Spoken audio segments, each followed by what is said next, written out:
21 ദിവസം. ഉൽപ്പത്തി അധ്യായം 40. കുറച്ചുനാൾ കഴിഞ്ഞ് ഈജിപ്തിലെ രാജാവിൻ്റെ പാനപാത്രവാഹകനും പാചകനും തങ്ങളുടെ യജമാനനായ രാജാവിനെതിരെ തെറ്റ് ചെയ്തു. ഈ 2 ഉദ്യോഗസ്ഥന്മാർക്കെതിരെ ഫറവോ കുപിതനായി. അവൻ അവരെ കാവൽപ്പട നായകൻ്റെ വീട്ടിലുള്ള തടവറയിൽ അടച്ചു. ജോസഫും അവിടെയാണ് കഴിഞ്ഞിരുന്നത്. കാവൽപ്പട നായകൻ അവരെ ജോസഫിന് ഫരമേൽപ്പിച്ചു. അവൻ അവരെ പരിചരിച്ചു. കുറേ കാലം അവർ തടവിൽ കിടന്നു. തടവറയിൽ കിടന്നിരുന്ന അവർ ഇരുവർക്കും ഈജിപ്തിലെ രാജാവിൻ്റെ പാനപാത്രവാഹകനും പാചകനും ഒരു രാത്രിയിൽ വേറെ വേറെ അർത്ഥമുള്ള സ്വപ്നമുണ്ടായി. ജോസഫ് രാവിലെ അവരുടെ അടുക്കൽ ചെന്നപ്പോൾ അവർ വിഷാദിച്ചിരിക്കുന്നത് കണ്ടു.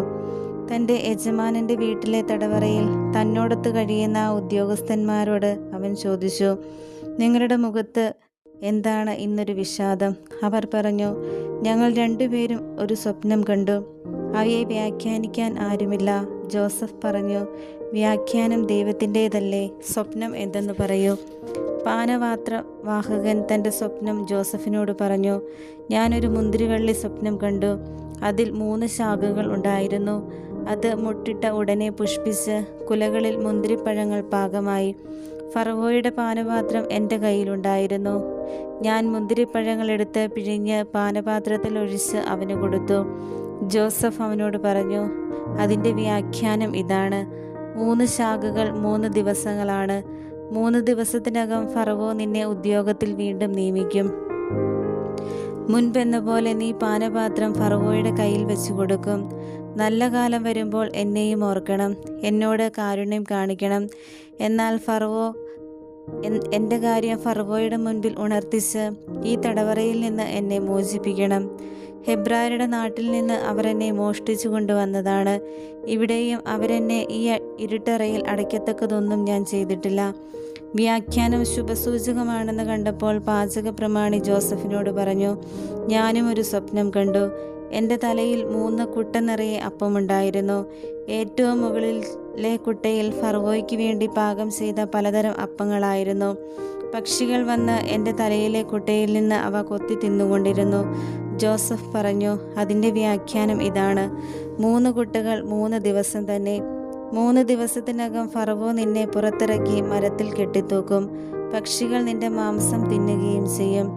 3-ാം ദിവസം ഫറവോയുടെ പിറന്നാളായിരുന്നു. തൻ്റെ വേലക്കാർക്ക് അവൻ ഒരു വിരുന്ന് നൽകി. പാനപാത്രവാഹകനെയും പാചക പ്രമാണിയെയും പുറത്തു കൊണ്ടുവന്ന് വിധി കൽപ്പിച്ചു. പാനപാത്രവാഹകനെ ഉദ്യോഗത്തിൽ തിരികെ നിയമിച്ചു. അവൻ പാനപാത്രം ഫറവോയുടെ കയ്യിൽ കൊടുത്തു. എന്നാൽ പാചക പ്രമാണിയെ അവൻ തൂക്കിക്കൊന്നു. ജോസഫ് വ്യാഖ്യാനിച്ചതുപോലെ തന്നെ സംഭവിച്ചു. എന്നാൽ പാനപാത്രവാഹകൻ ജോസഫിനെ ഓർമ്മിച്ചില്ല, അവനെ മറന്നുകളഞ്ഞു. അധ്യായം 41. 2 വർഷം കഴിഞ്ഞപ്പോൾ ഫറവോ ഒരു സ്വപ്നം കണ്ടു. അവൻ നൈൽ നദീ തീരത്ത് നിൽക്കുകയായിരുന്നു. കൊഴുത്ത് അഴകുള്ള 7 പശുക്കൾ നദിയിൽ നിന്ന് കയറി വന്നു. അവ പുൽത്തകിടികളിൽ മേഞ്ഞുകൊണ്ട് നിന്നു. അതിനുശേഷം മെലിഞ്ഞ വിരൂപമായ വേറെ 7 പശുക്കൾ നൈലിൽ നിന്ന് കയറി നദീതീരത്ത് നിന്നിരുന്ന മറ്റു പശുക്കളുടെ അരികിൽ വന്നു നിന്നു. മെലിഞ്ഞ വിരൂപമായ പശുക്കൾ കൊഴുത്ത് അഴകുള്ള പശുക്കളെ വിഴുങ്ങിക്കളഞ്ഞു. അപ്പോൾ ഫറവ ഉറക്കമുണർന്നു. അവൻ വീണ്ടും ഉറങ്ങിയപ്പോൾ വേറൊരു സ്വപ്നമുണ്ടായി. ഒരു തണ്ടിൽ പുഷ്ടിയും അഴകുമുള്ള 7 ധാന്യക്കതിരുകൾ വളർന്നു പൊങ്ങി. തുടർന്ന് 7 കതിരുകൾ കൂടി ഉയർന്നു വന്നു. അവ ശുഷ്കിച്ചവയും കിഴക്കൻ കാറ്റിൽ ഉണങ്ങിക്കരിഞ്ഞവയുമായിരുന്നു. ശോഷിച്ച 7 കതിരുകൾ പുഷ്ടിയും അഴകുമുള്ള കതിരുകളെ വിഴുങ്ങിക്കളഞ്ഞു. ഉറക്കമുണർന്നപ്പോൾ അതൊരു സ്വപ്നമായിരുന്നെന്ന് ഫറവോയ്ക്ക് മനസ്സിലായി. നേരം പുലർന്നപ്പോൾ അവൻ അസ്വസ്ഥനായി. ഈജിപ്തിലെ എല്ലാ മന്ത്രവാദികളെയും ജ്ഞാനികളെയും വിളിപ്പിച്ച് തൻ്റെ സ്വപ്നം അവരോട് പറഞ്ഞു. അത് വ്യാഖ്യാനിക്കാൻ ആർക്കും കഴിഞ്ഞില്ല. അപ്പോൾ പാനപാത്രവാഹകൻ ഫറവോയോട് പറഞ്ഞു, എൻ്റെ തെറ്റ് ഇന്ന് ഞാൻ മനസ്സിലാക്കുന്നു. ഫറവോ തൻ്റെ ദാസന്മാരോട് കോപിച്ചപ്പോൾ എന്നെയും പാചക പ്രമാണിയെയും സേനാനായകൻ്റെ വീട്ടിൽ തടവിലിട്ടു. ഒരു രാത്രി ഞങ്ങൾ ഇരുവരും സ്വപ്നം കണ്ടു, വ്യത്യസ്തമായ അർത്ഥമുള്ള സ്വപ്നങ്ങൾ. ഞങ്ങളുടെ കൂടെ ഒരു ഹെബ്രായ യുവാവുണ്ടായിരുന്നു. സേനാനായകൻ്റെ വേലക്കാരനായിരുന്നു അവൻ. ഞങ്ങളുടെ സ്വപ്നം അവനോട് പറഞ്ഞപ്പോൾ അവൻ അത് ഞങ്ങൾക്ക് വ്യാഖ്യാനിച്ചു തന്നു. ഇരുവർക്കും അവനവൻ്റെ സ്വപ്നത്തിനൊത്ത വ്യാഖ്യാനമാണ് തന്നത്. അവൻ ഞങ്ങൾക്ക് വ്യാഖ്യാനിച്ചു തന്നതുപോലെ തന്നെ സംഭവിച്ചു. എന്നെ അവിടുന്ന് ഉദ്യോഗത്തിൽ പുനഃസ്ഥാപിച്ചു, പാചക പ്രമാണിയെ തൂക്കിലിടുകയും ചെയ്തു. അപ്പോൾ ഫറവോ ജോസഫിനെ ആളയച്ചു വരുത്തി. അവർ അവനെ തിടുക്കത്തിൽ ഇരുട്ടറയിൽ നിന്ന് പുറത്തു കൊണ്ടുവന്നു. അവൻ ക്ഷൗരം ചെയ്ത് ഉടുപ്പ് മാറി ഫറവോയുടെ മുൻപിൽ ഹാജരായി. ഫറവോ ജോസഫിനോട് പറഞ്ഞു, ഞാനൊരു സ്വപ്നം കണ്ടു, അത് വ്യാഖ്യാനിക്കാൻ ആർക്കും കഴിയുന്നില്ല. നിനക്ക് സ്വപ്നം വ്യാഖ്യാനിക്കാൻ കഴിയുമെന്ന് ഞാൻ അറിഞ്ഞു. ജോസഫ് ഫറവോയോട് പറഞ്ഞു, അത് എൻ്റെ കഴിവല്ല, എന്നാൽ ദൈവം ഫറവോയ്ക്ക് തൃപ്തികരമായ ഉത്തരം നൽകും. ഫറവോ ജോസഫിനോട് പറഞ്ഞു, സ്വപ്നം ഇതാണ്.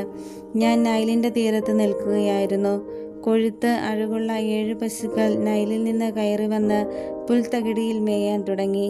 അവയ്ക്കു പുറകെ മെലിഞ്ഞ് വിരൂപമായ 7 പശുക്കളും കയറി വന്നു. അത്തരം പശുക്കളെ ഈജിപ്തിലെങ്ങും ഞാൻ കണ്ടിട്ടില്ല. ശോഷിച്ച വിരൂപമായ ആ പശുക്കൾ ആദ്യത്തെ 7 കൊഴുത്ത പശുക്കളെ വിഴുങ്ങിക്കളഞ്ഞു.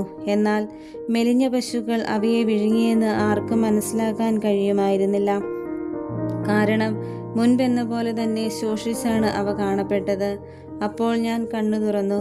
വീണ്ടും സ്വപ്നത്തിൽ പുഷ്ടിയും അഴകുമുള്ള 7 കതിരുകൾ ഒരു തണ്ടിൽ വളർന്നു നിൽക്കുന്നത് ഞാൻ കണ്ടു.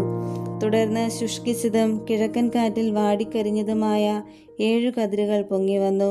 ശുഷ്കിച്ച കതിരുകൾ നല്ല കതിരുകളെ വിഴുങ്ങിക്കളഞ്ഞു. ഞാനിത് മന്ത്രവാദികളോട് പറഞ്ഞു, എന്നാൽ അത് വ്യാഖ്യാനിച്ചു തരുവാൻ ആർക്കും കഴിഞ്ഞില്ല. അപ്പോൾ ജോസഫ് ഫറവോയോട് പറഞ്ഞു, ഫറവോയുടെ സ്വപ്നങ്ങളുടെ അർത്ഥം ഒന്ന് തന്നെ. താൻ ഉടനെ ചെയ്യാൻ പോകുന്നത് എന്തെന്ന് ദൈവം ഫറവോയ്ക്ക് വെളിപ്പെടുത്തിയിരിക്കുന്നു. 7 നല്ല പശുക്കൾ 7 വർഷമാണ്, 7 നല്ല കതിരുകളും 7 വർഷം തന്നെ. സ്വപ്നങ്ങളുടെ അർത്ഥം ഒന്ന് തന്നെ. അവയ്ക്കു പുറകെ വന്ന മെലിഞ്ഞതും വിരൂപവുമായ 7 പശുക്കളും 7 വർഷമാണ്. കിഴക്കൻ കാറ്റിൽ ഉണങ്ങി വരണ്ട പതിന് നിറഞ്ഞ 7 കതിരുകൾ ക്ഷാമത്തിൻ്റെ 7 വർഷമാണ്. ഞാൻ അങ്ങയോട് പറഞ്ഞതുപോലെ ദൈവം ചെയ്യാൻ പോകുന്നത് എന്തെന്ന് അവിടുന്ന് ഫറവോയ്ക്ക് കാണിച്ചു തന്നിരിക്കുന്നു. ഈജിപ്ത് മുഴുവനും സുഭിക്ഷത്തിൻ്റെ 7 വർഷങ്ങൾ വരാൻ പോകുന്നു. അതേ തുടർന്ന് ക്ഷാമത്തിൻ്റെ 7 വർഷങ്ങളും. സമൃദ്ധിയുടെ കാലം ഈജിപ്ത് രാജ്യം മറന്നുപോകും. ക്ഷാമം നാടിനെ കാർന്നു തിന്നും. പിന്നാലെ വരുന്ന ക്ഷാമം മൂലം സമൃദ്ധി ഈജിപ്തിൻ്റെ ഓർമ്മയിൽ പോലും നിൽക്കുകയില്ല. കാരണം ക്ഷാമം അത്രയ്ക്ക് രൂക്ഷമായിരിക്കും. സ്വപ്നം ആവർത്തിച്ചതിൻ്റെ അർത്ഥം ദൈവം ഇക്കാര്യം തീരുമാനിച്ചുറച്ചെന്നും ഉടനെ അത് നടപ്പിലാക്കുമെന്നാണ്. അതുകൊണ്ട് ഫറവോ വിവേകിയും ബുദ്ധിമാനുമായ ഒരാളെ കണ്ടുപിടിച്ച് ഈജിപ്തിൻ്റെ മുഴുവൻ അധിപനായി നിയമിക്കണം. ഫറവോ നാട്ടിലെങ്ങും മേൽനോട്ടക്കാരെ നിയമിച്ച് സമൃദ്ധിയുടെ 7 വർഷങ്ങളിലും വിളവിൻ്റെ 5-1 ശേഖരിക്കണം. വരാൻ പോകുന്ന സമൃദ്ധിയുടെ വർഷങ്ങളിൽ അവർ ധാന്യം മുഴുവൻ ശേഖരിച്ച് അത് ഫറവോയുടെ അധികാരത്തിന് കീഴ് നഗരങ്ങളിൽ ഭക്ഷണത്തിനായി സൂക്ഷിച്ചു വെക്കണം. ഈജിപ്തിൽ 7 വർഷം നീണ്ടു നിൽക്കാൻ പോകുന്ന ക്ഷാമത്തെ നേരിടാനുള്ള കരുതൽ ധാന്യമായിരിക്കും അത്. അങ്ങനെ നാട് പട്ടിണി കൊണ്ട് നശിക്കാതിരിക്കും. ഈ നിർദ്ദേശം കൊള്ളാമെന്ന് ഫറവോയ്ക്കും അവൻ്റെ സേവകന്മാർക്കും തോന്നി. ഫറവോ സേവകന്മാരോട് പറഞ്ഞു, ദൈവത്തിൻ്റെ ആത്മാവ് കുടികൊള്ളുന്ന ഇവനെ പോലെ മറ്റൊരു മനുഷ്യനെ കണ്ടെത്താൻ നമുക്ക് കഴിയുമോ? ഫറവോ ജോസഫിനോട് പറഞ്ഞു, ദൈവം ഇക്കാര്യമെല്ലാം നിനക്ക് വെളിപ്പെടുത്തി തന്നിരിക്കുന്നത് കൊണ്ട് നിന്നെപ്പോലെ വിവേകിയും ബുദ്ധിമാനുമായ ഒരാൾ വേറെയില്ല. നീ എൻ്റെ വീടിന് മേലാളായിരിക്കും. എൻ്റെ ജനം മുഴുവൻ നിന്റെ വാക്കനുസരിച്ച് പ്രവർത്തിക്കും. സിംഹാസനത്തിൽ മാത്രം ഞാൻ നിന്നേക്കാൾ വലിയവനായിരിക്കും. ഫറവോ തുടർന്നു, ഇതാ ഈജിപ്ത് രാജ്യത്തിന് മുഴുവൻ അധിപനായി ഞാൻ നിന്നെ നിയമിച്ചിരിക്കുന്നു. ഫറവോ തൻ്റെ കയ്യിൽ നിന്ന് മുദ്രമോതിരം ഊരിയെടുത്ത് ജോസഫിനെ അണിയിച്ചു. അവനെ പട്ടുവസ്ത്രങ്ങൾ ധരിപ്പിച്ചു. കഴുത്തിലൊരു സ്വർണമാലയിടുകയും ചെയ്തു. അവൻ തൻ്റെ 2-ാം രഥത്തിൽ ജോസഫിനെ എഴുന്നള്ളിച്ചു. മുട്ടുമടക്കുവിനെന്ന് അവർ അവന് മുൻപേ വിളിച്ചു പറഞ്ഞുകൊണ്ടിരുന്നു. അങ്ങനെ ഫറവോ അവനെ ഈജിപ്തിന് മുഴുവൻ അധിപനാക്കി. ഫറവോ ജോസഫിനോട് പറഞ്ഞു, ഞാൻ ഫറവോയാണ്. നിന്റെ സമ്മതം കൂടാതെ ഈജിപ്ത് ദേശത്തിലെങ്ങും ആരും കയ്യോ കാലോ ഉയർത്തുകയില്ല. അവൻ ജോസഫിന് സാഫ്നത്ത് ഫനായ എന്ന് പേരിട്ടു. ഓനിലെ പുരോഹിതനായ പൊത്തിഫ്രായുടെ മകൾ അസ്നത്തിനെ അവന് ഭാര്യയായി കൊടുക്കുകയും ചെയ്തു. ജോസഫ് ഈജിപ്ത് മുഴുവൻ സഞ്ചരിച്ചു. ഈജിപ്തിലെ രാജാവായ ഫറവോയുടെ സേവനത്തിൽ പ്രവേശിച്ചപ്പോൾ ജോസഫിന് 30 വയസ്സായിരുന്നു. ഫറവോയുടെ മുൻപിൽ നിന്ന് പോയി അവൻ ഈജിപ്ത് മുഴുവൻ ചുറ്റി സഞ്ചരിച്ചു. സുഭിക്ഷത്തിൻ്റെ 7 വർഷം ഭൂമി സമൃദ്ധമായി വിളവ് നൽകി. 7 വർഷവും കൂടുതലുണ്ടായിരുന്ന ഭക്ഷ്യസാധനങ്ങളെല്ലാം അവൻ നഗരങ്ങളിൽ സംഭരിച്ചു വെച്ചു. ഓരോ നഗരത്തിനും ചുറ്റുമുള്ള വയലുകളിലെ ഭക്ഷ്യം അതത് നഗരത്തിൽ തന്നെ സൂക്ഷിച്ചു. കടൽക്കരയിലെ മണലുപോലെ കണക്കറ്റ ധാന്യം ജോസഫ് ശേഖരിച്ചു വെച്ചു. അത് അളക്കാൻ വയ്യാത്തതുകൊണ്ട് അവൻ അളവ് നിർത്തി. ക്ഷാമകാലം തുടങ്ങും മുമ്പ് ഓനിൻ്റെ പുരോഹിതനായ ഫൊത്തിഫറായുടെ മകൾ അസ്നത്തിൽ അവന് 2 പുത്രന്മാർ ജനിച്ചു. എൻ്റെ കഷ്ടപ്പാടും പിതാവിൻ്റെ വീടും എല്ലാം മറക്കാൻ ദൈവം ഇടയാക്കിയിരിക്കുന്നു എന്ന് പറഞ്ഞുകൊണ്ട് അവൻ തൻ്റെ കടിഞ്ഞൂൽ പുത്രനെ മനാസെ എന്ന് വിളിച്ചു. രണ്ടാമനെ അവൻ എഫ്രായിം എന്ന് വിളിച്ചു. എന്തെന്നാൽ കഷ്ടതകളുടെ നാട്ടിൽ ദൈവം എന്നെ സന്താനപുഷ്ടിയുള്ളവനാക്കിയിരിക്കുന്നു എന്ന് അവൻ പറഞ്ഞു.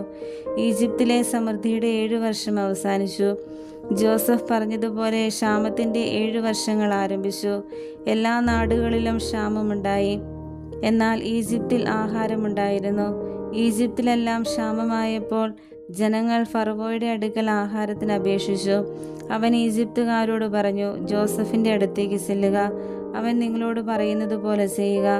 ദേശത്തെല്ലാം പട്ടിണി വ്യാപിച്ചപ്പോൾ ജോസഫ് കലവറകൾ തുറന്ന് ഈജിപ്തുകാർക്ക് ധാന്യം വിറ്റു. ഈജിപ്തിൽ പട്ടിണി വളരെ രൂക്ഷമായിരുന്നു. ജോസഫിൻ്റെ പക്കൽ നിന്ന് ധാന്യം വാങ്ങാൻ എല്ലാ ദേശങ്ങളിൽ നിന്ന് ആളുകൾ ഈജിപ്തിലെത്തി. ലോകത്തെല്ലാം പട്ടിണി അത്ര രൂക്ഷമായിരുന്നു.